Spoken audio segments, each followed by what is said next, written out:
à tous et bienvenue sur le plateau d'IDF1 pour une nouvelle version du Noël de l'amitié que j'ai l'immense honneur de présenter avec Isabelle. Bonjour Isabelle. Bonjour Jackie, bien sache que c'est un honneur partagé. Je suis vraiment très fière et très honorée de présenter cette émission avec toi. Je l'espère Isabelle. Oui. Alors Noël pour toi c'est quoi? Qu'est-ce que ça t'évoque? Noël c'est d'abord une fête magique, c'est les réunions de famille, c'est malgré le froid une fête chaleureuse et puis c'est surtout les cadeaux Jackie. Bah oui, alors justement en parlant de cadeaux, le Père Noël ne peut pas satisfaire tous les enfants. Alors nous ici sur IDF1, avec le Noël de l'amitié, eh bien on va l'aider à donner des cadeaux à tous les enfants qui en sont privés. Voilà. Voilà. Mais comment après on va redistribuer les cadeaux, Jackie? C'est extrêmement simple, Isabelle. On va faire appel à des associations partenaires. Oui, c'est vrai. On en a choisi deux. C'est vrai que c'était très difficile à choisir, mais on en a choisi deux. Donc les Colis de la Vie et la Croix-Rouge française pour redistribuer les cadeaux. Oui, plus d'autres associations caritatives. Oui. Qui font un travail incroyable tout au long de l'année. Oui, et que j'aurai l'honneur de présenter chaque jour. C'est vrai qu'elles sont toutes différentes, mais elles ont un point en commun, en tout cas, c'est d'essayer de rendre le sourire à tous les enfants qui en ont besoin à travers le monde, parce que c'est vrai qu'il n'y a pas qu'en France où les enfants sont malheureux. Absolument, Isabelle. Alors tous les jours, on fera le point jusqu'au 24 décembre sur IDF1 à 18h40. Voilà. Donc je te propose, Isabelle, de rejoindre la première association. Eh bien, j'y vais de ce pas, Jackie. Ok.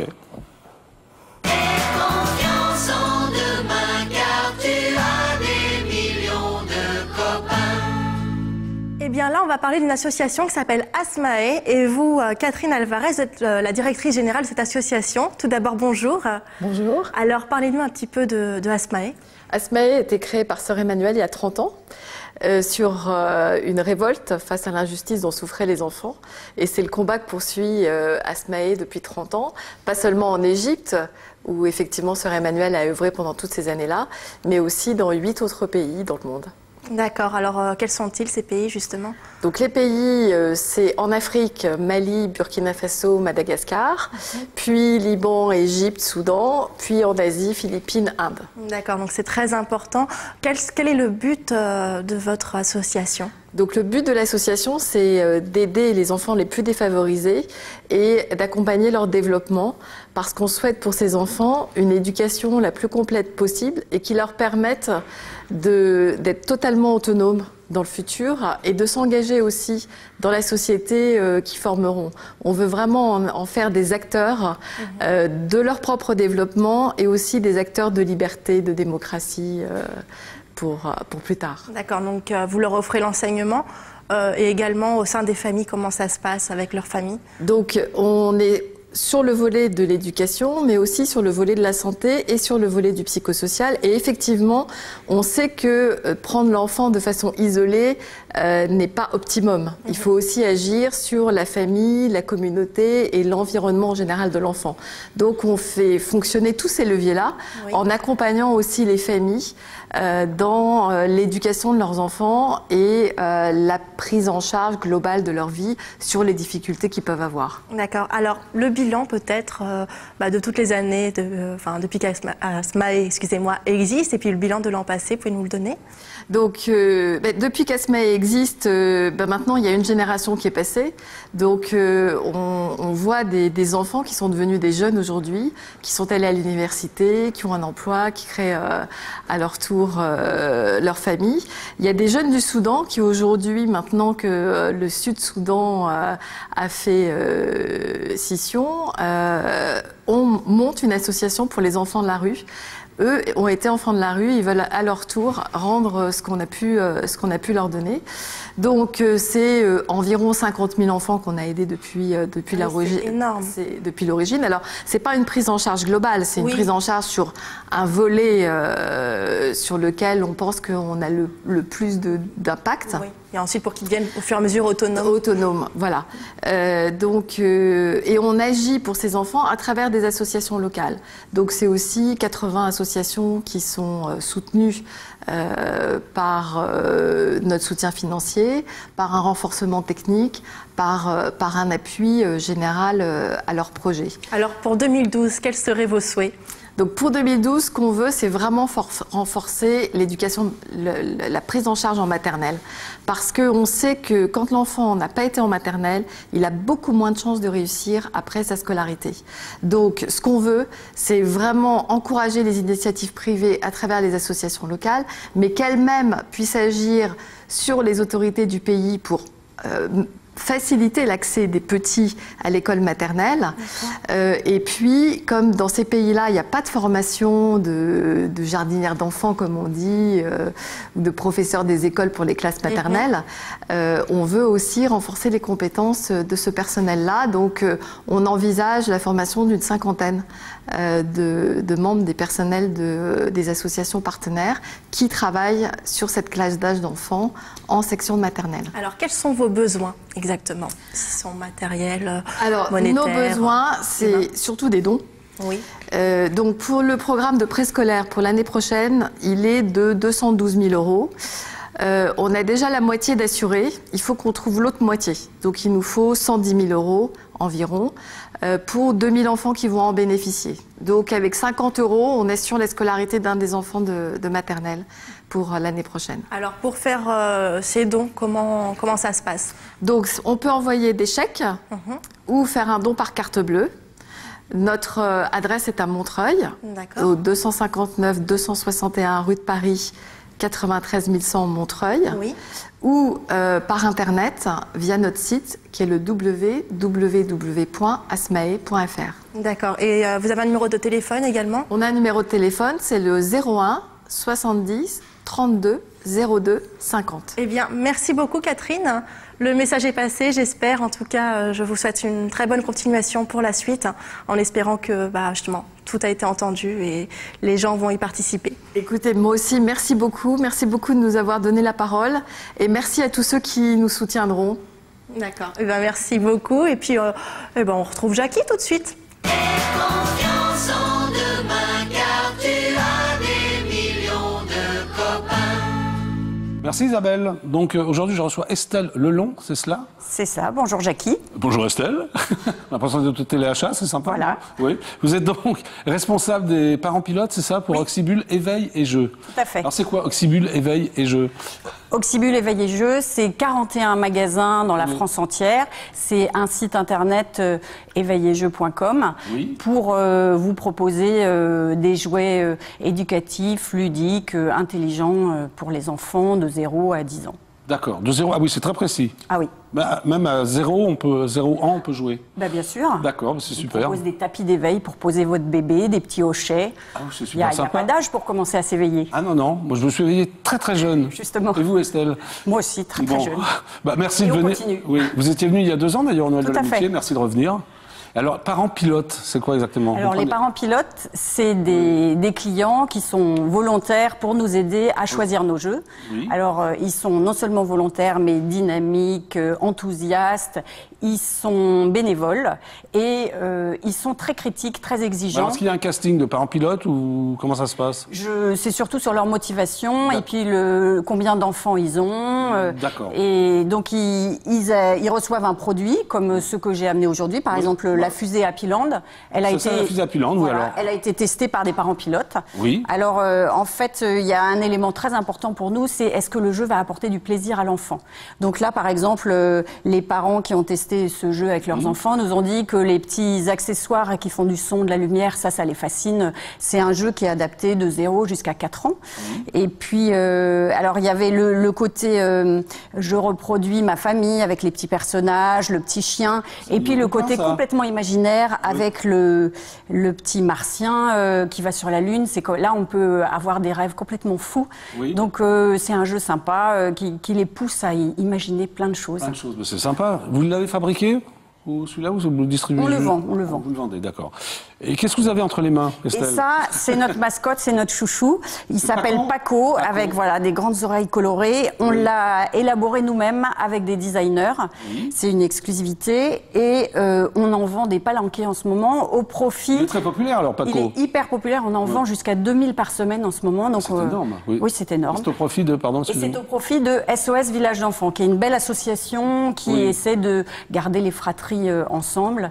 Donc nous, on essaie d'avoir une petite aide concrète pour les aider. Voilà. Et on en vend tellement qu'on va faire une deuxième production. En général, ce genre de produit qu'on appelle produit partage, c'est qu'au moment de Noël.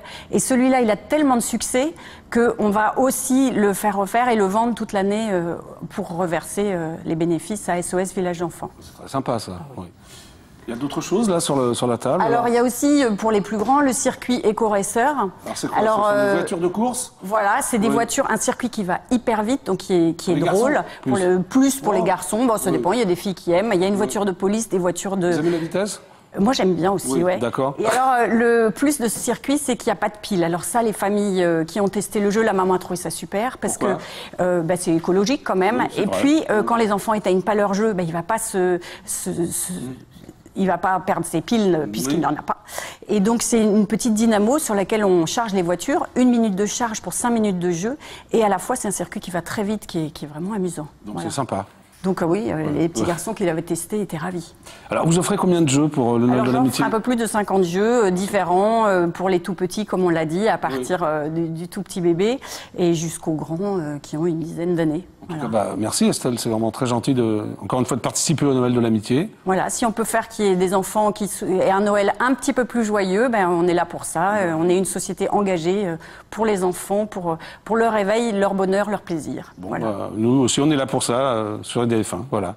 Estelle, merci. Bonne fête de fin d'année. Joyeux Noël. Joyeux Noël également. Et on se retrouve peut-être l'année prochaine. Tout à fait, je reviendrai. À très bientôt. Au revoir Jackie. Au revoir Estelle. C'est à toi Isabelle. Confiance en demain car tu as des millions de copains. Merci mon très cher Jackie. Et là, on tenait absolument à recevoir une association qui est avec nous depuis le début de Noël de l'amitié, depuis 2 ans sur IDF1. C'est Guillaume Duboville qui est avec nous au téléphone. Allô? Oui, bonjour Isabelle. Bonjour Guillaume. Alors vous allez nous parler de cette association qui s'appelle Les Enfants du Mékong. Tout à fait, tout à fait. Enfants du Mékong, c'est... Alors merci de nous appeler. Enfants du Mékong, c'est 53 ans d'histoire au service des enfants pauvres d'Asie du Sud-Est pour leur donner accès à l'école. Parce que nous sommes convaincus que c'est par l'éducation que nous rebâtirons ces pays. D'accord, donc on peut parrainer des enfants? Exactement, c'est notre cœur d'action chez Enfants du Mékong, c'est le parrainage qui permet à un enfant d'aller à l'école. Aujourd'hui, nous avons 22 000 enfants parrainés qui nous permet d'en soutenir plus de 60 000 dans 7 pays, au Vietnam, en Thaïlande, en Laos, en Birmanie, au Cambodge, en Chine et aux Philippines. Alors tous ceux qui parrainent des enfants, est-ce qu'ils peuvent se rendre sur place? Est-ce qu'ils ont des liaisons ensuite avec les enfants par lettre ou autre? C'est exactement ça, c'est la rencontre entre un filleul en Asie et un parent en France. Chez Enfants du Mékong, on essaie de créer un lien réel entre le parrain en France et par le courrier, c'est-à-dire que le filleul en Asie écrit et envoie ses notes même à son parrain. Il y a beaucoup de parrains qui vont voir leur filleul en Asie et c'est souvent riche de témoignages très forts. Ah bah justement, ces témoignages, vous en avez peut-être un petit témoignage à nous raconter ou une petite anecdote avec un parrain et un enfant? J'en ai plein, il va falloir en trouver un, mais souvent ils sont touchés par la joie, surtout des enfants qui sont en Asie, c'est-à-dire que la vie prend toujours le dessus malgré leur pauvreté. On va forcément parrainer des enfants qui sont d'une extrême pauvreté. Ils sont touchés par la joie, par la simplicité de la vie, par le rapport au temps et par aussi un décalage culturel et par la simplicité de l'action, c'est-à-dire juste avec un geste monétaire devient une relation d'amitié parce qu'on permet radicalement à un enfant de sortir de sa misère et de pouvoir être un homme debout demain. Alors c'était une très très belle action, une très belle œuvre. Combien ça coûte de parrainer un enfant? Alors un enfant avec 24 € par mois, vous permettez à un enfant d'aller à l'école et tout est pris en charge entre guillemets parce que s'il y a pas que l'école, il y a aussi l'uniforme. En Asie, toutes les écoles ont des uniformes quasiment. D'acheter un cartable, de pouvoir acheter aussi des cahiers, des stylos, et aussi d'avoir des soins d'hygiène et d'avoir accès à la nourriture, parce qu'un enfant malnutri et en mauvaise santé ne peut pas bien étudier. Tout ça pour 24 € par mois. Déductible pour ceux qui sont imposables en France à 75%. En plus, donc c'est vraiment une très très belle action. Peut-être faire un petit bilan de l'année dernière. Comment ça s'est passé? L'année dernière a été riche et continue d'être riche parce que aujourd'hui on a plus de 22 000 enfants parrainés. On a ouvert des foyers, des centres scolaires pour que pour que les enfants puissent poursuivre leurs études jusqu'au bout dans leurs études supérieures, pour pouvoir avoir un accès à l'école. On est toujours en train de se poser la question de l'impact d'une ONG. Et voilà, donc la question c'est de dire, une fois qu'ils vont à l'école, est-ce qu'ils peuvent continuer? Oui, ils peuvent continuer. Dans ces cas-là, ils vont dans les grandes villes. Dans les grandes villes, ils n'ont pas d'argent, donc on les accueille dans des foyers d'accueil et dans des centres scolaires où ils reçoivent un soutien pédagogique et un soutien de formation humaine pour leur apprendre le sens du bien commun à rendre à leurs congénères. D'accord. Voilà. Et pour l'année prochaine, vous souhaiteriez quoi? Pour l'année prochaine, notre ambition chez Enfants de Mékong, c'est de disparaître. Malheureusement, on a encore beaucoup de demandes. On a 2 pays où on va se développer prioritairement. Le premier, c'est la Birmanie, où c'est un pays qui vit des choses difficiles et il y a vraiment une grande aide à faire en termes de parrainage d'enfants pour leur donner accès à l'école. Et les Philippines, d'où je reviens, où j'ai vu un peu l'enfer des bidonvilles. On va essayer de se développer pour prendre en amont le phénomène des bidonvilles pour éviter que les bidonvilles continuent à se remplir. Il y a beaucoup de bénévoles qui vont sur place voir justement ces familles, ces enfants en difficulté. Tout à fait. La première force d'Enfants de Mékong, c'est tout d'abord de s'appuyer sur un réseau de bénévoles sur place. On a plus de 500 bénévoles en Asie et on s'appuie que sur des gens sur place. C'est-à-dire que si on n'a pas un appel des personnes locales, on n'y va pas. La deuxième type de bénévoles, c'est des volontaires. On envoie plus de 50 volontaires par an maintenant, entre 18 et 35 ans. Ce sont des jeunes qui donnent un an de leur vie au service des plus pauvres et qui vont contrôler que l'argent est bien utilisé et s'il n'y a pas d'autres enfants à parrainer. Ah bah alors, je suis sûre que tous les téléspectateurs qui vous écoutent actuellement sont très touchés par votre association. Vous pouvez expliquer comment justement faire cet appel aux dons, les numéros de téléphone, le site internet? Alors, il y a 2 moyens de nous aider et je remercie beaucoup IDF1 de lancer ce Noël. Il y a 2 types d'opérations possibles. La première chose, c'est il y a tellement d'enfants qui ont envie d'aller à l'école. J'ai envie de leur dire, si vous voulez tenter une expérience tout seul ou en famille, ou de prendre en charge la scolarité d'un enfant, je vous promets que c'est incroyable, c'est un geste simple. Oui. Et vous pouvez parrainer un enfant. La deuxième chose, c'est de dire, on a forcément besoin de dons pour couvrir des urgences. Au moment où je vous parle, Jeoan et Audrey, qui sont nos volontaires au Cambodge, ils ont lancé un appel hier, vous voyez, pour Hook Us, c'est un jeune de 7 ans qui doit avoir une maladie, qui est atteint d'une maladie cardiaque. Il est condamné s'il n'est pas opéré. Alors, on va dire que c'est pas la vocation d'Enfants du Mékong, mais maintenant, on va pas laisser un enfant et on a dit on y va. Alors le numéro l'adresse mail ou le numéro de téléphone justement pour vous joindre, comment? Alors soit www.enfants@mekong.com. Oui. Où il y a un lien pour parrainer ou pour donner, soit un numéro de téléphone au 01 47 91 00 84. Eh bien, merci beaucoup Guillaume, merci pour ce témoignage et pour ces explications. Merci. Bonne continuation, au revoir. Eh bien, tout de suite, on retrouve Jackie pour faire le bilan de la soirée.